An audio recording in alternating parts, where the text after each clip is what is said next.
What happens when you block a disabled teenager on a public sidewalk, only to find out she's live streaming to 50,000 people?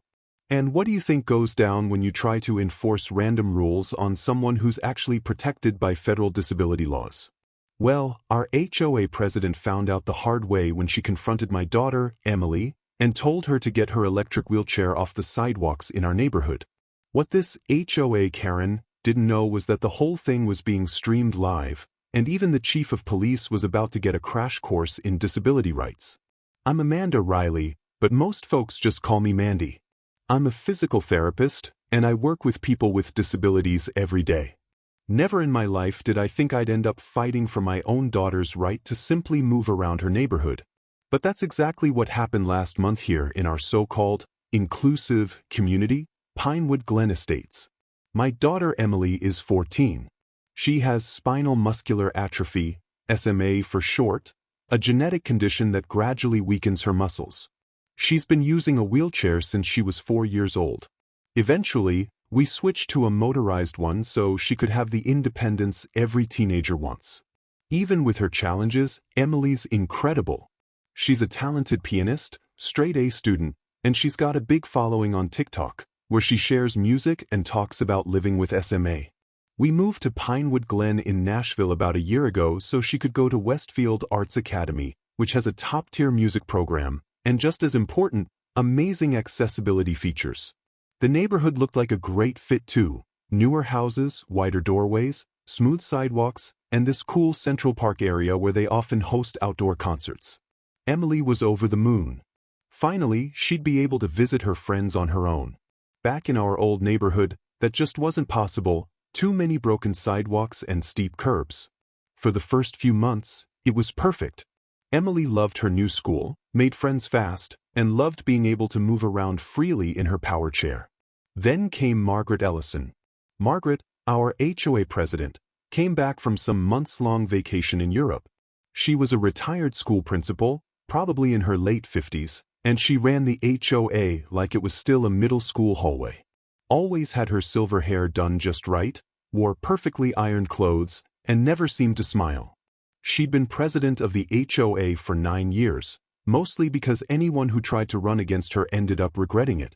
Margaret had a real talent for making people miserable. We had our first run-in with her just 2 weeks after she got back. A notice showed up on our front door, said we were violating HOA rules about unauthorized motorized vehicles on community sidewalks. I was totally confused. So I pulled out the HOA handbook, and sure enough, there was a rule. No motorized vehicles allowed on sidewalks, stuff like scooters, mopeds, golf carts, and other recreational transport. I fired off an email to the board right away, explaining that Emily's electric wheelchair wasn't a toy or a recreational vehicle. It was medically necessary, and telling her not to use it would go against the Americans with Disabilities Act. But the reply didn't come from the board's secretary, it came straight from Margaret herself. In her email, Margaret wrote, "Rules must apply equally to all residents. The ban on motorized vehicles using sidewalks is a safety precaution. Your daughter is free to use a standard manual wheelchair on community pathways." I couldn't believe it. As a physical therapist, I knew exactly how absurd that was. Telling someone with spinal muscular atrophy to use a manual wheelchair was like telling someone with severe asthma to go ahead and run a marathon. Just try harder. Emily didn't have the upper body strength to push herself more than a few feet, let alone blocks. Her power chair wasn't some fancy perk, it was how she got around. It was her mobility. It was her legs. So I wrote back, this time in a more formal tone. I included direct quotes from the Americans with Disabilities Act, clearly stating Emily's right to use her powered chair in public spaces. I even attached a letter from her neurologist backing us up and sent copies to the entire HOA board. I didn't hear back. No reply. And honestly, I thought that meant they'd accepted what I said and realized they were in the wrong. I was wrong. A week later, while I was at work and Emily was on her way to her friend Bella's house just a couple blocks away, Margaret confronted her directly. "Excuse me, young lady," she said, stepping right into Emily's path. "I've seen you still using that motorized chair on our sidewalks, even after your mother was told it wasn't allowed." Now, Emily's had to deal with uncomfortable situations before, so she kept her cool. She replied, "My power wheelchair is considered a necessary mobility device under the ADA. I'm legally allowed to use it anywhere a pedestrian can go." "This is private property," Margaret snapped back.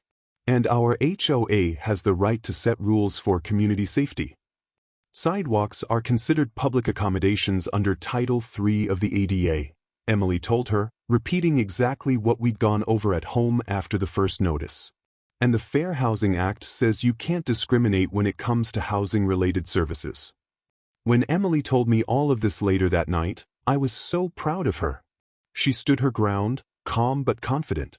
But what really worried me was Margaret's last comment before walking away. "We'll see about that," she said. "The board will be discussing further enforcement measures at our next meeting." And sure enough, over the next couple of weeks, we got 2 more violation notices. Neighbors started acting different, throwing strange looks our way. A friendly board member pulled me aside one afternoon and let me know that Margaret had been spreading stories around the community, saying we were asking for special treatment and endangering people. The stress was wearing on Emily. She stopped going out on her own, afraid of running into Margaret again. For a teenager who had just gotten a taste of real independence, it was heartbreaking. Her usual upbeat TikToks, where she shared what life with SMA was really like, started sounding more frustrated. She began talking openly about the discrimination she was facing. "Let us know where you're watching from today," she said in one post. "And if you're new here, don't forget to like and subscribe. We're building something amazing together." Then came the moment everything changed. It was a gorgeous Saturday afternoon. Emily and Bella had planned to record a cello and violin duet in the neighborhood park for Emily's TikTok channel. Bella, who had become Emily's friend on her very first day at Westfield Academy, was one of the only kids who never acted weird about the wheelchair. She just saw Emily. They set up near the gazebo, where the acoustics were perfect for their instruments. The live stream had just started, and around 200 people had already tuned in to watch them play a piece from Bach's Double Concerto.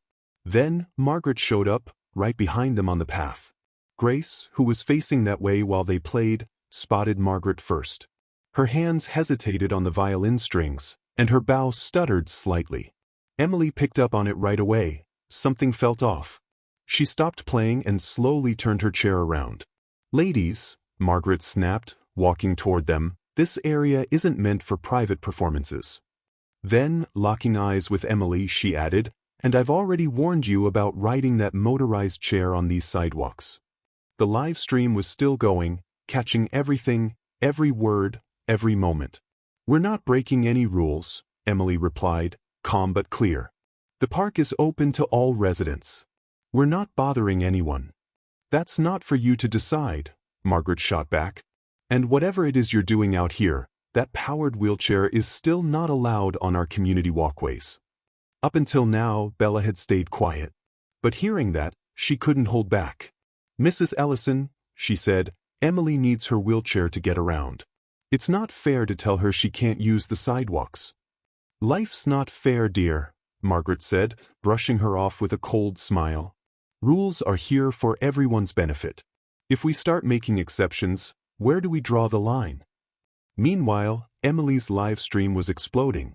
Viewers were piling in fast, and comments were flooding the chat. People were furious with how Margaret was treating her. Emily glanced down and saw the viewer count ticking past 1,000. She took a deep breath and tried one more time. "Mrs. Ellison, my wheelchair is a medically necessary mobility device. It's protected under the Americans with Disabilities Act. Telling me I can't use it here is against the law." "Don't quote laws at me, young lady," Margaret snapped. "I've been running this community since long before you were even born. Now turn around and go home. If you want to use these sidewalks, use a manual chair." "I can't push a manual chair," Emily replied, her voice beginning to shake. "My condition makes that impossible. That's why I use a power chair." "That sounds like a personal issue," Margaret said flatly, stepping right into Emily's path to block her. "Not the community's problem. Your family agreed to follow these rules when you moved in." While all this was happening, Bella had been texting like crazy. Now she put her phone down, picked up her violin and, without a word, started to play. It wasn't the Bach piece they'd planned. Instead, she launched into the first few notes of Fight Song by Rachel Platten, one of Emily's favorite empowerment anthems. They'd arranged it for strings a while back, just for fun.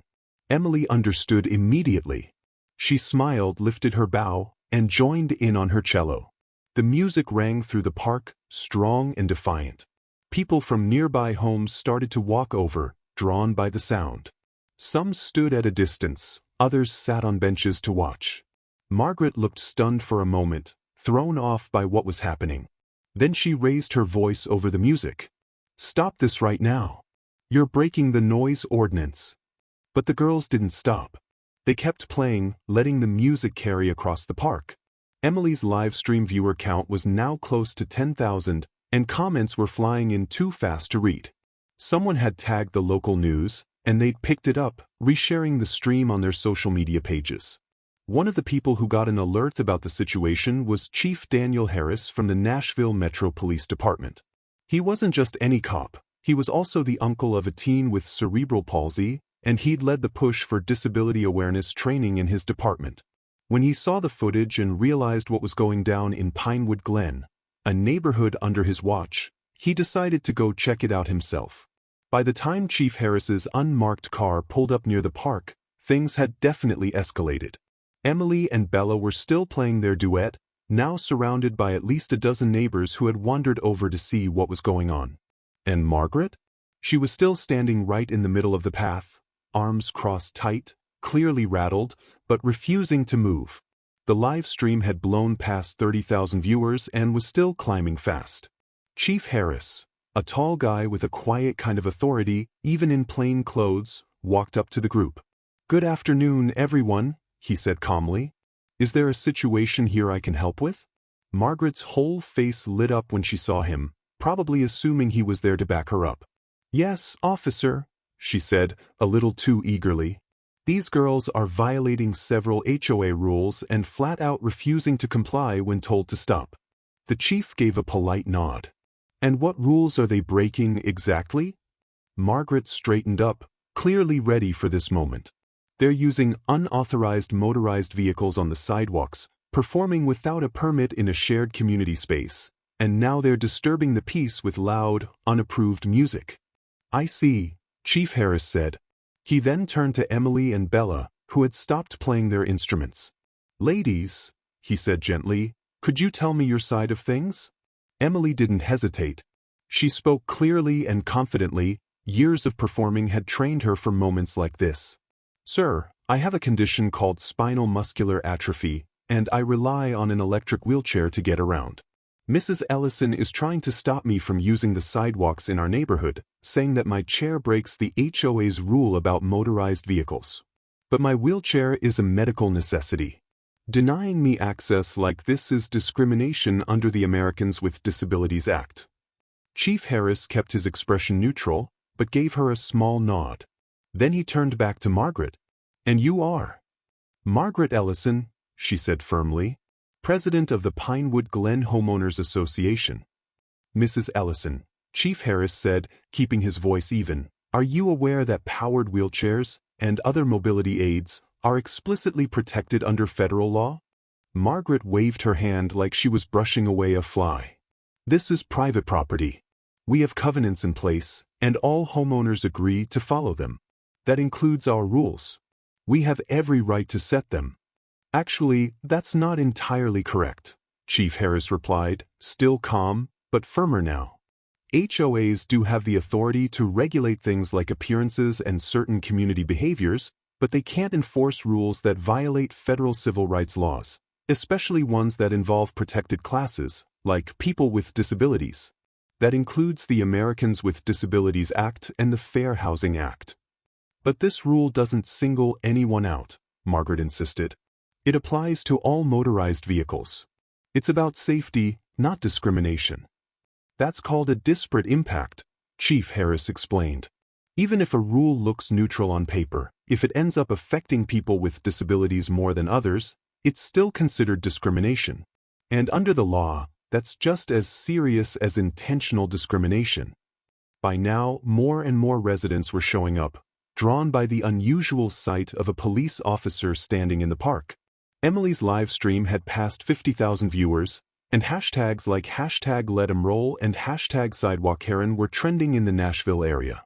Chief Harris continued, also, blocking someone from moving freely just because of their adaptive equipment could be seen as harassment or even intimidation, depending on the context. Margaret's face had gone ghost white. "Are you threatening to arrest me for trying to enforce our neighborhood's rules?" she asked, her voice shaky. "Not at all, ma'am," the chief replied. "I'm here to inform and educate. That's my job. I'm just here to help clarify the legal limits of what an HOA can enforce," Chief Harris said, his voice steady but firm. "Especially when those rules bump up against federal civil rights protections." He looked directly at Margaret as he continued, "I'd strongly recommend that your HOA board consult an attorney, one who knows disability law, before trying to apply this rule to anyone using a powered wheelchair." That's when voices started coming from the crowd that had gathered. "Come on, Gwen, just let her use the sidewalks." "What's wrong with you?" one man called out. "My mom's been using a scooter since her stroke," another woman added. "You gonna ban her too?" Margaret glanced around and for the first time, it seemed to hit her. She was losing control. The very community she claimed to be protecting was speaking out against her.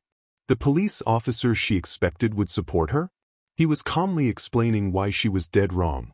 And what she didn't know yet was that tens of thousands of people were watching her live, witnessing her discriminate against a disabled teenager in real time. "This isn't over," she muttered at last, stepping aside from the path. "The board will be taking this matter up formally." "I look forward to it," came a new voice, from me. I had just arrived after getting frantic texts from Emily and a few neighbors. "So will our attorney and the Department of Justice's Civil Rights Division, if it comes to that." Margaret shot me a cold glare, then turned sharply on her heel, her polished heels clicking loudly on the sidewalk as she stormed off. Chief Harris introduced himself properly then, taking a moment to explain his personal connection to disability rights. Turns out, his teenage nephew has cerebral palsy, and he's been leading disability awareness efforts within his department. "Your daughter handled herself better than most adults would have," he told me with a respectful nod. "She's had a lot of practice," I said, my voice mixed with pride and sadness. "Too much, honestly." What happened next would come to be known, at least locally, as the sidewalk showdown. And the aftermath? It was swift. The video, captured from multiple angles, Emily's TikTok live stream and a bunch of neighbors' phones, made the rounds on local news that night. By the next morning, it had gone national.